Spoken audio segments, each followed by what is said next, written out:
3차시 하겠습니다. 이번 학기 마지막 수업 15주 3차시. 15주는 한국 소설에 나타난 부재의 기억과 관련된 소설, 세월호 비극과 관련된 소설들을 읽고 있습니다.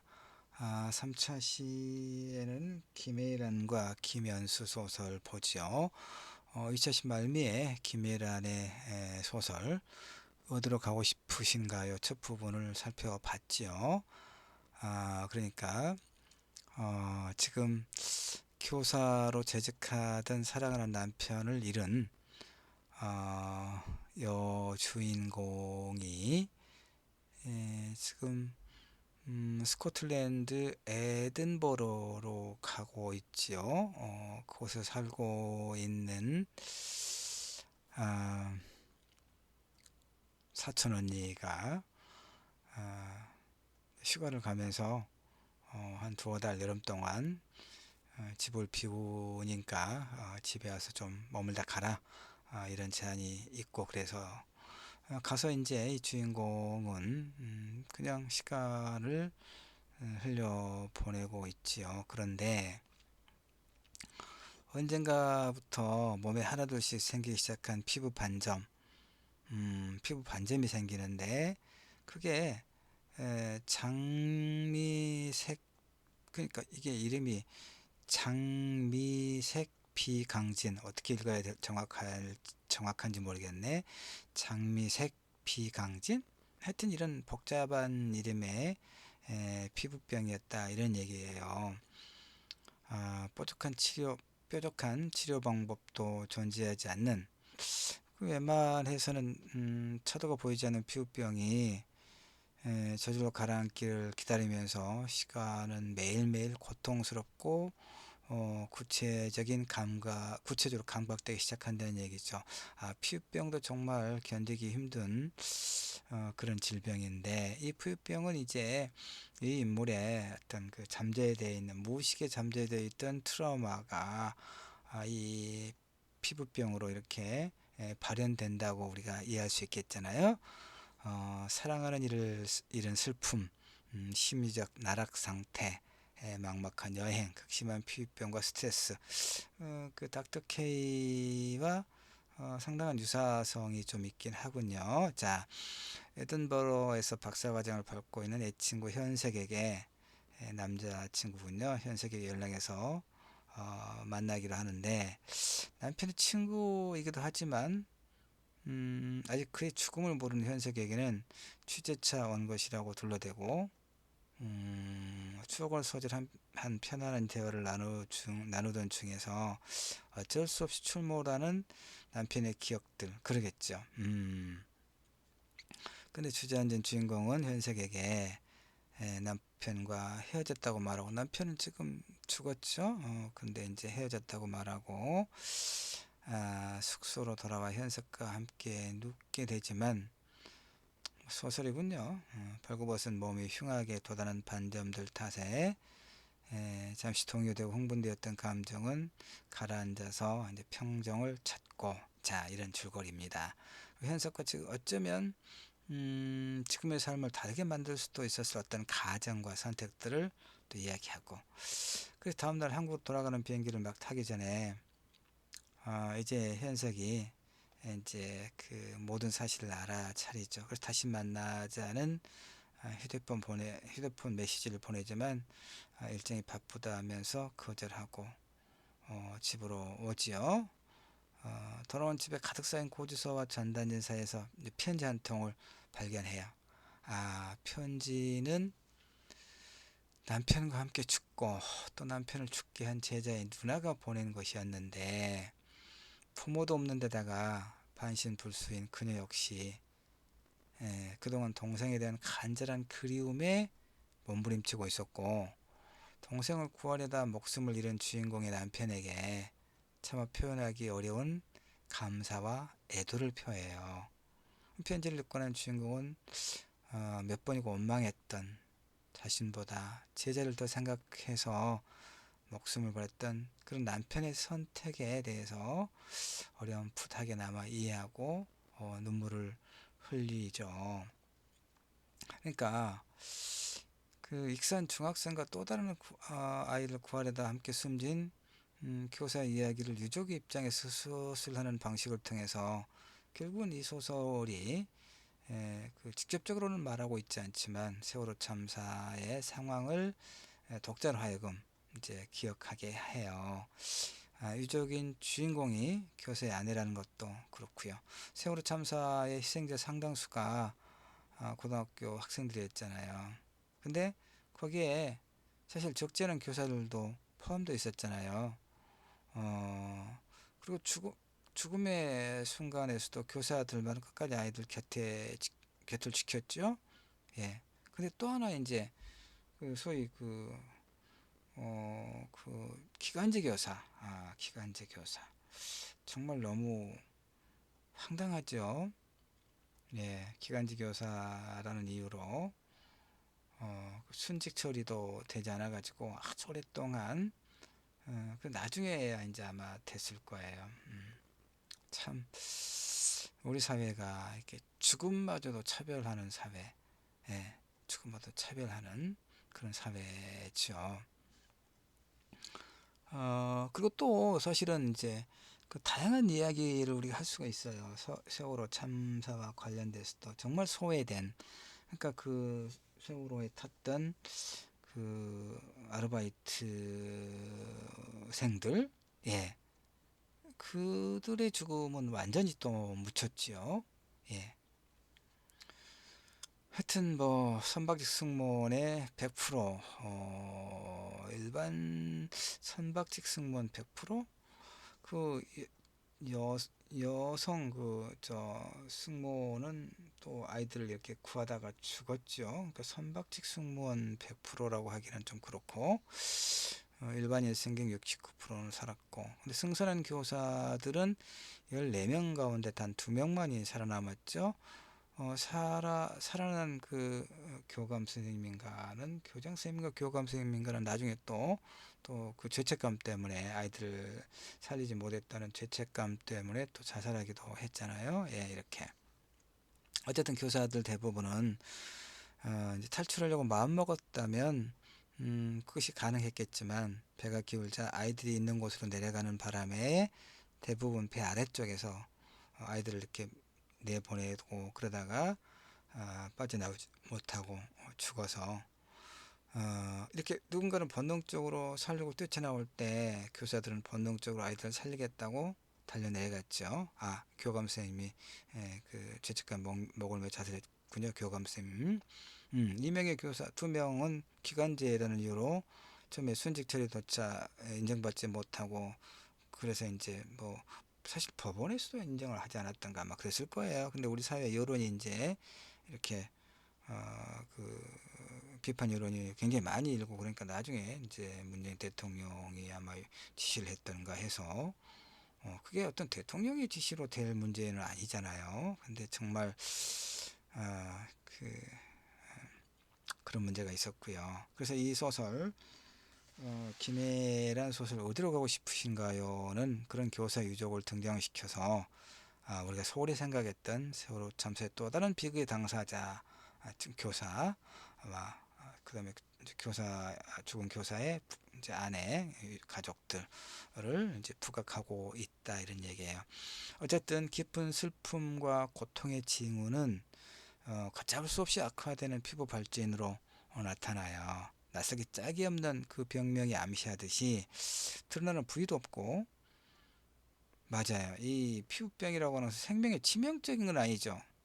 그러나 이게 엄청난 그 어떤 고역이죠. 매일매일마다 구체적으로 감각하면서 병증을 확인해야만 하는, 마치 제대로 애도되지 못한, 아직 애도의 과정을 겪고 있는 그 심지어 고통과 우울증을 이렇게 그 기호죠. 이 피부병이라고 하는 게. 그래서 인터넷에 찾아본 이런 치료 정보는 시간의 이야기대. 시간의 이야기. 아, 전염성도 없고 일상적인 생활에는 크게 지장을 주지 않지만 실제로 겪는 당사자에게는 엄청난 스트레스를 안기는 그런 질병, 술을 먹어서도 안 되고, 지나치게 몸에 열이 있어도 안 되고, 항생제 같은 약물을 복용해서도 안 되고, 그저 뭐 3개월에서 1년에 이르기까지 가만히 시간을 견디는 것이 이 질병, 피부 질환의 유일한 해결책이다, 이런 얘기죠. 운이 나쁘면 얼마든지 재발할 수 있고, 이렇게 병을 겪으면서 주인공은 시간이 창처럼 이렇게 세로로 박혀서 몸을 뚫고 나가는 그런 이제 고통을 느낀다는 얘기예요. 매일 아침 일어날 때마다 사랑하는 예쁘제를 확인하면서 또 하루를 보내고 잠드는 그런 일상의 연속. 꿈속에서도 그 사람의 온 모습을 만날 수 없는 일의 반복은 그야말로 생생한 고통의 감각을 날마다 확인하는 것이 되죠. 호소할 리도 아무도 없고, 옷을 벗고 내밀한 몸을 보여주지 않는 한 누구도 그 고통을 알아줄 리가 없고, 그저 시간이 가면서 죽은 이에 대한 기억과 반점이 서서히 옅어지기를 기다리며 견딜 수밖에 없는 그런 상황에 김혜란 소설의 인물이 처해 있다, 이런 얘기입니다. 그런데 그 에든버러에서의 처절하고도 적막한 시간을 보내는 주인공이 유일하게 의지하는 대상이 시리라고 하는 거죠. 그러니까 시리가 이제 뭔가 설명되고 있군요. 지능형 개인 비서 기능을 수행하는 애플 iOS용 소프트웨어. 나는 잘 모르겠어요, 진짜. 어, 여러분은 뭐 잘 알겠죠? 젊은 친구들이니까 이게 뭔지. 자이너처를 기반으로 질문에 대한 답변을 추천하거나 앱 검색을 수행하는. 그 이제 나는 그 TV와 그게 기가진이 기가진이라고 하는 뭐 어떤 그야말로 이런 게 있던데, 그 모바일에 이렇게 웹을 다운받아 설치하고 TV에서 기가진 지니아라고 하면 이렇게 어떤 뭐 MBC 뉴스를 켜줘라거나 JTBC 드라마를 뭐 켜줘 이런 식으로 하면 척척 찾아내주는 아마 그런 소프트웨어인 모양입니다. 시리가 기가진 이전에. 예. 근데 이제 휴일이면 짓궂은 질문을 하면서 시리와 대화를 나누며 소홀하던 쪽은 원래 남편이었단 얘기입니다. 원래는. 근데 남편의 꿈을 끄덕긴 어느 날 주인공은 시리와 대화를 하다가 문득 남편의 애친구를 만난 것 같은 그런 이제 기분을 느꼈다는 것이죠. 뭐 이튼 그렇고, 그러니까 남편이 이제 이렇게 그 시리와 대화를 나누는 그런 장면을 이제 보았을 때는 한심하고 유치해 보였는데, 남편의 부재 속에서 이제 이 여성 인물이 막상 시리와 대화하면서 어떤 편안함을 느끼더라, 이런 얘기예요. 누군가의 상상을 상상하는 상상 안에서 철저히 계산된 답변들임에도 불구하고 아주 솔직한 대답을 듣는 그런 기분을 이제 느낀다는 얘기예요. 주인공이 그 과정에서 A라고 하는 자질을 발견하는 것은 남편이 죽은 후 타인들과 대화하고 소통하는데 여러 가지 어려움을 겪어왔음을 짐작할 수 있어요. 그동안 어떤 지극히 과장된 언어들로도 주인공의 고통을 위로할 수도 없었고 또 편할 수 없었겠죠. 뭐 가족이 죽는다는 것은 정말 너무나 끔찍한 상상이죠. 우리가 일반적으로 가족이 죽는다는 것은 그 밖에 모든 사람들과의 관계가 크게 달라진다는 그런 의미예요. 스스로의 고통을 감내하는 동시에 다른 사람들의 시선이 주는 고통을 참아내야 하는 거죠. 그렇죠? 가족이든 사람을 대하는 사람들의 태도와는 달라질 수밖에 없겠지요. 연민 또는 호기심, 또는 그런 타인의 불행과는 인연이 없는 자신들에 대한 어떤 안도감, 이런 게 뒤섞인 그런 그 시선과 말들을 마주해야 되잖아요. 그 순간부터 당사자는 사람들 앞에서 마음껏 웃을 수도, 그쵸? 마음껏 웃으면 어때요?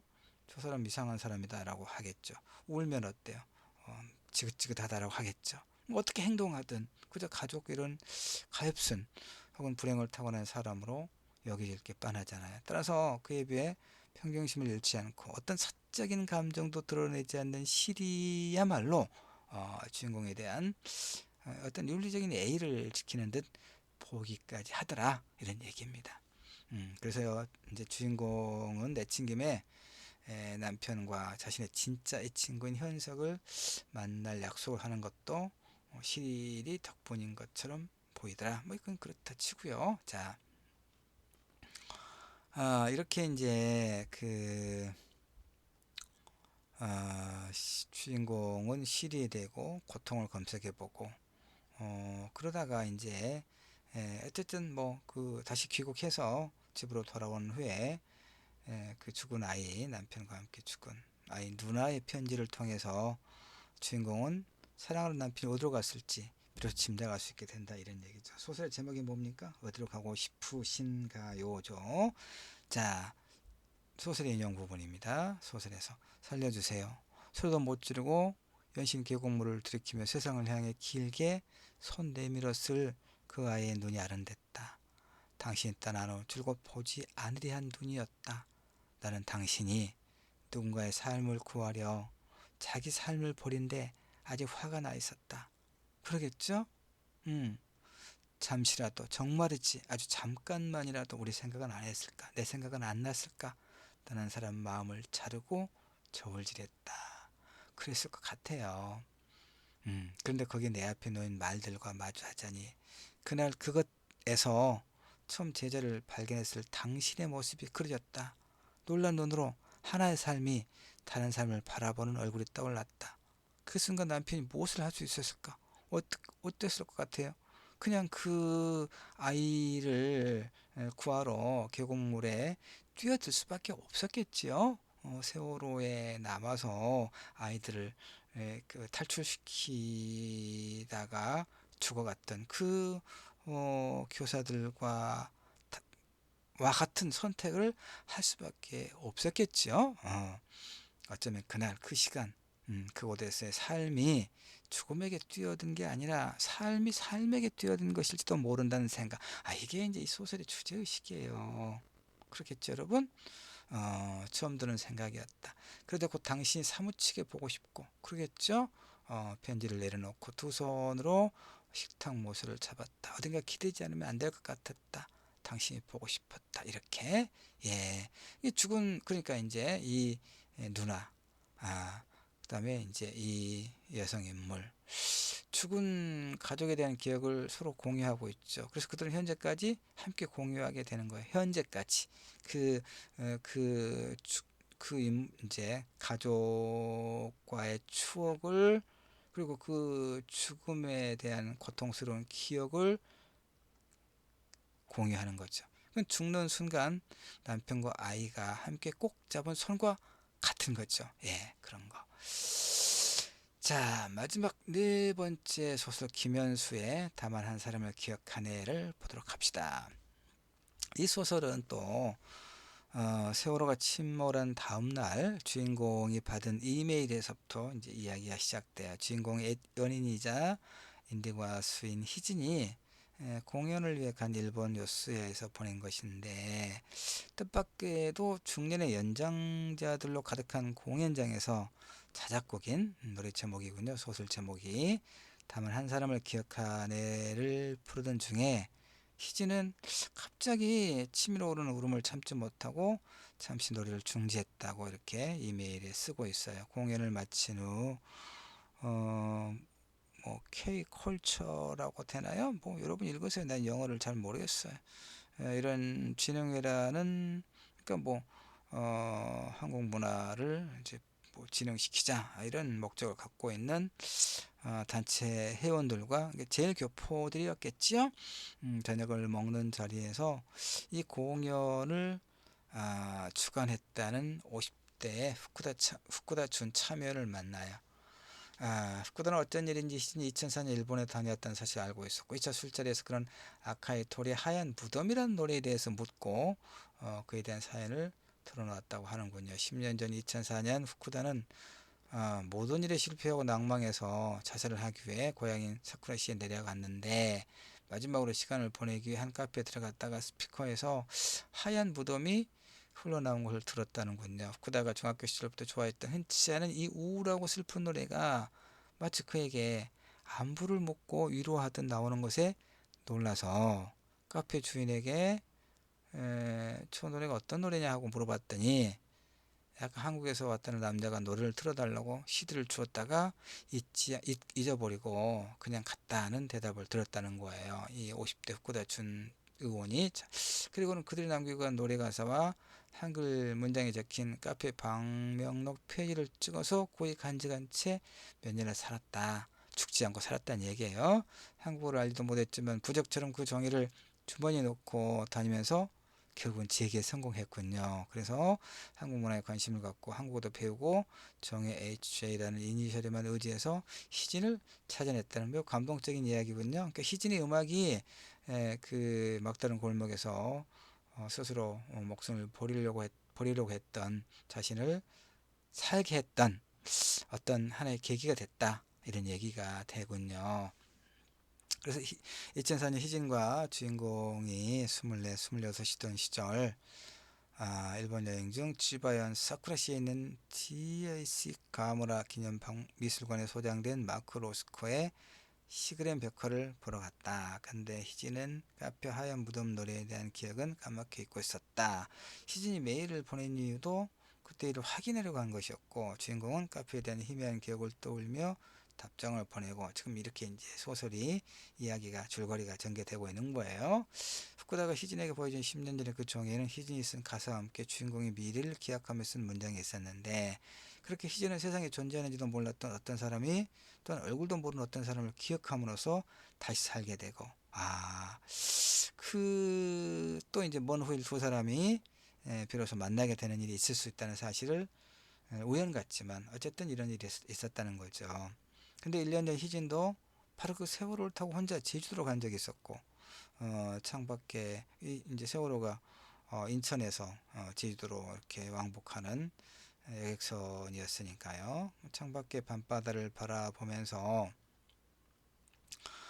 어쩐지 과거 가무란 미술관에서 본 로스코 그림을 떠올렸다. 뭐 이런 얘기를 하는데 그래서 이제 이 다만 한 사람을 기억하네라는 노래를 만들었다 이런 얘기입니다.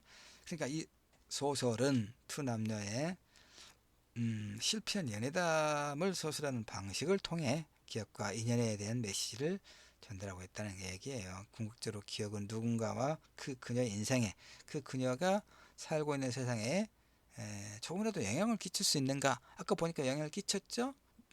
죽으려고 했던 그 일본 사람에게 이 노래가 생의 감각을 불러일으켰다는 거 아니에요.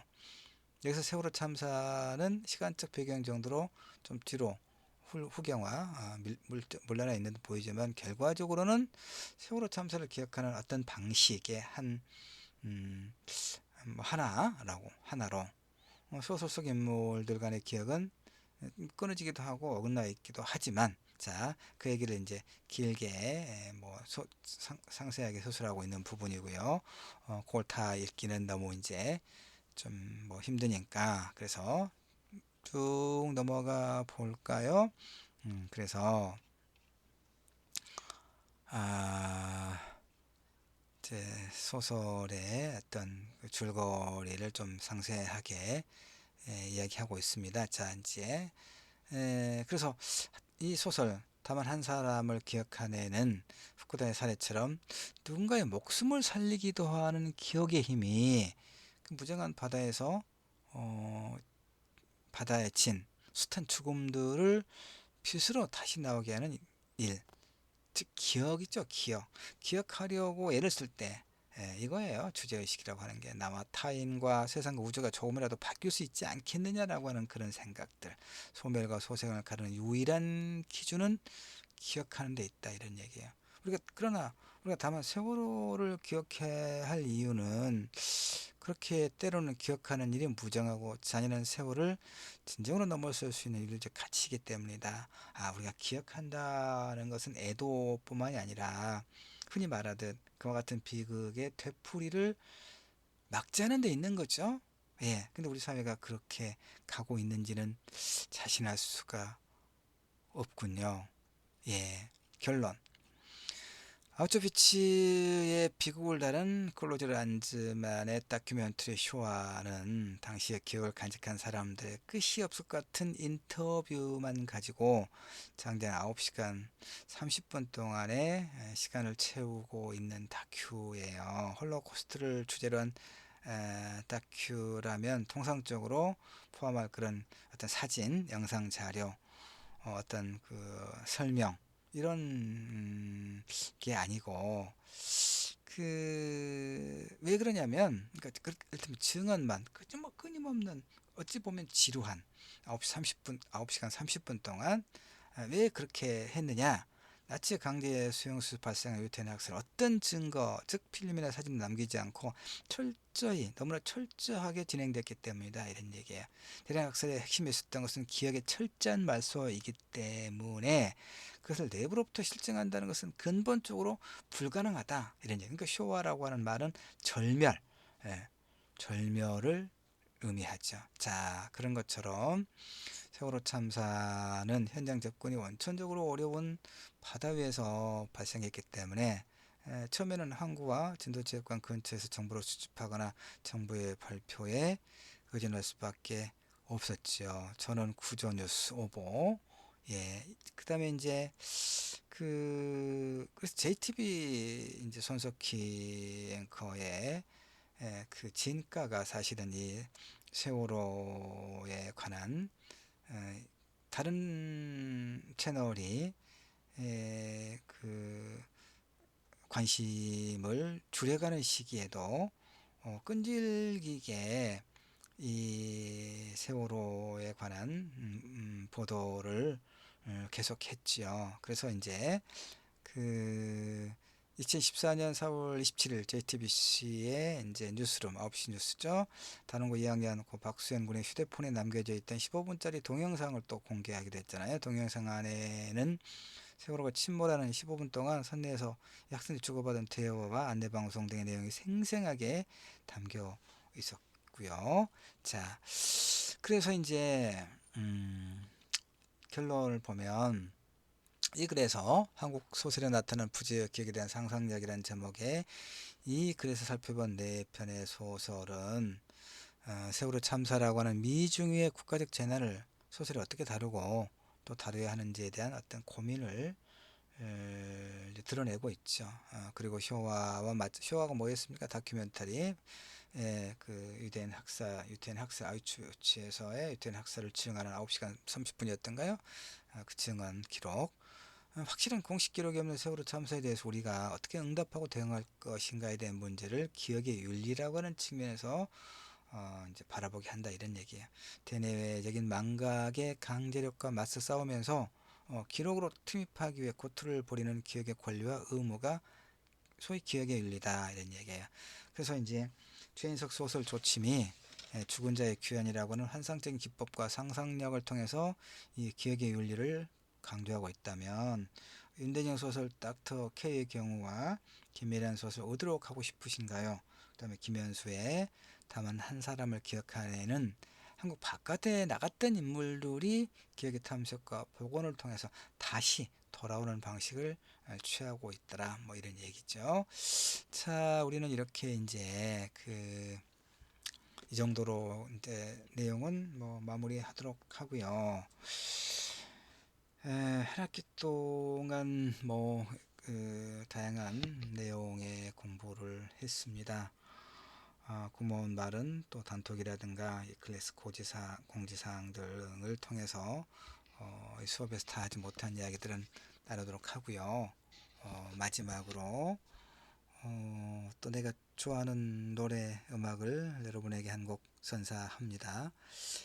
나는 이제 나의 아저씨라고 하는 드라마 미니 시리즈를 아주 정말 아주 의미 있게 봤어요. 아이유, 이지은과 또 누구죠? 이름이 하여튼 예 얼른 생각이 안 나네. 고명명이 예 아이유가 부릅니다. 나의 아저씨 OST 중에서 어른 예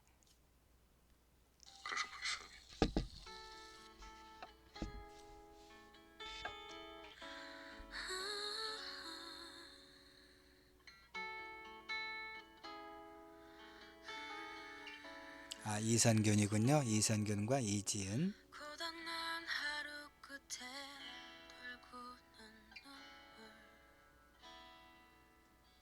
난 어디를 향해 가는 걸까 아플 만큼 아팠다 생각했는데 아직도 한참 남은 건가 봐 이 넓은 세상에 혼자인 것처럼 아무도 내 맘을 보려 하지 않고 아무도 눈을 감아보면 내게 보이는 내 모습 지치지 말고 잠시 멈추라고 깨끗하지 않던 짙은 나의 어둠에 나를 버리면 모두 갤 거라고 하하하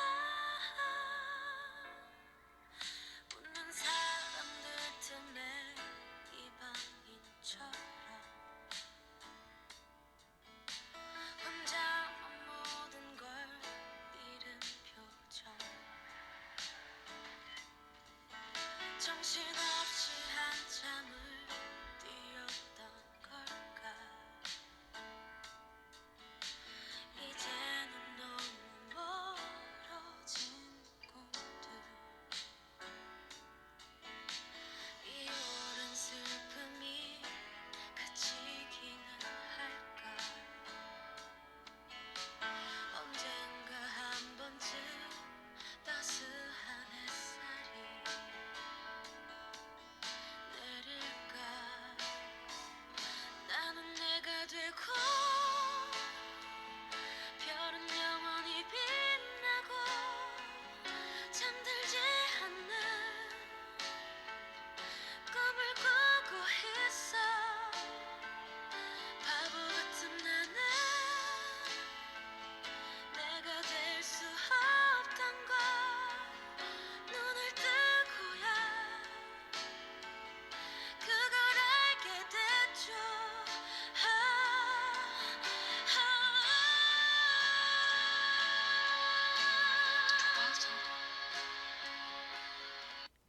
자, 음악은 뭐 여기까지 들어야 될 것 같습니다. 여기까지 마칠게요. 고맙습니다. 수고들 하셨습니다, 여러분.